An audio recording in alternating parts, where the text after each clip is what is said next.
I am very happy and thankful to you and your team for really the time you have taken to ensure that you do a proper and thorough job of looking at all the opportunities that are available to us as a country.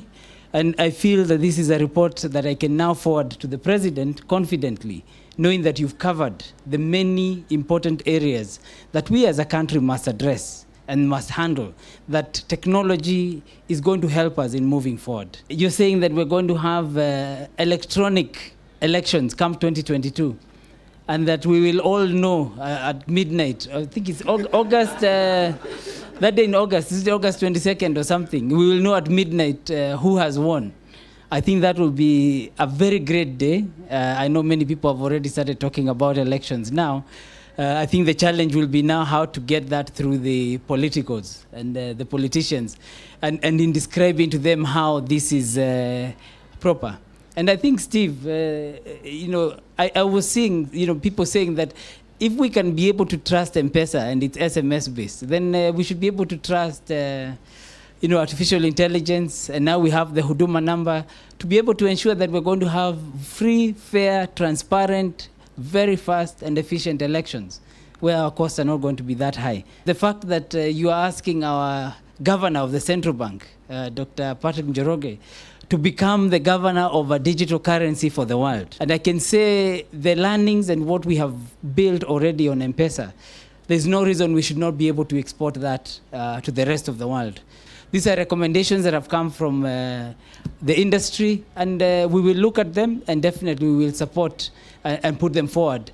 And between now and the time we're putting them forward, the report will go out to the public, and we hope that we can get a lot of feedback from the public, and that is when we will then be able to say this is the direction that we want to take. The third thing that I've taken from this that is critical and important is that of a digital register. Today, from what I've just heard, is that we can easily then be able to ensure that if, for instance, you've charged your property in one bank and you want to be able to get a better interest rate, a better mortgage with another bank, you don't have to go through the whole process of, first of all, discharging the property, then you go charge it elsewhere.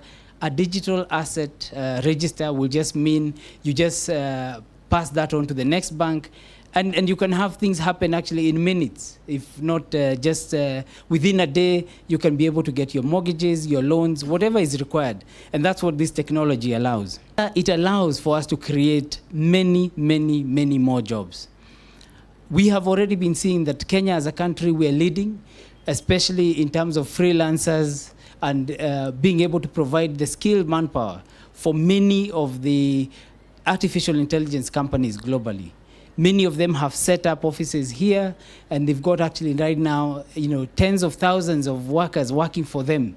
Actually, in total, we've got hundreds of thousands of people working online. I'm happy to tell you, Honorable Minister, that in Kenya here, we have several companies that are beginning to adopt these technologies, and they are solving real problems. And we have been having problems with elections in this country. And we thank the ministry that from earlier discussions, they were able to create Huduma number, which is an enabler in this technology. The developing of the trusted identity would help implementation of the many solutions. We would want that by 2022, at least, even if it's MCA or some level, we use this technology to prove that we can leverage technology to vote and be able to peacefully agree that the results is acceptable. We are looking at even the banks here, banks globally, even other people, they are using artificial intelligence, blockchain, to deal with issues around corruption.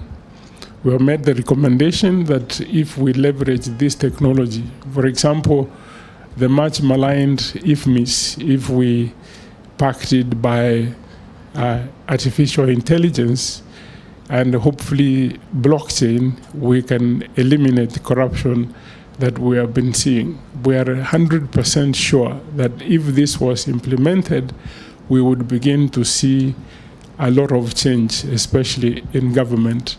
We are also looking at problems that face our country. For example, recently you saw about contamination of meat, and one of the technologies that deals with that is actually blockchain, where you can track and trace from source to the end. And we have looked at the big four, for example. We have looked at manufacturing, we have looked at healthcare, we have looked at food security to solve the problems that would emerge. The PS for housing is looking forward to leverage the technology to allocate housing. Red Cross has been using blockchain in northern Kenya to provide food for people in northern Kenya and minimizing the cost. So there is, it really works. There have been examples that where it works.